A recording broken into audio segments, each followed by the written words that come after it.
भाई आपके पहले 2 फुल चाय आए थे, इसके बाद 2 कट आए थे, इसके बाद गन्ने का जूस आया था और उसके बाद 2 कट आई थी।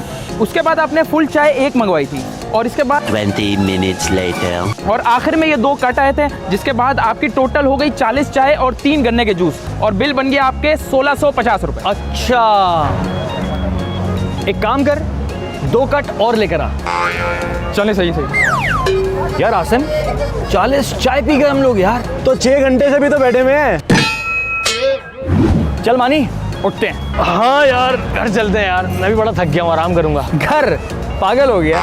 अबे भाई मेरा मतलब था यहाँ से उठते हैं, किसी और ढाबे चलते हैं। अबे सिर्फ 3 बजे हैं अभी, सारी में बहुत टाइम है। चल चल चल चल चल चल चल।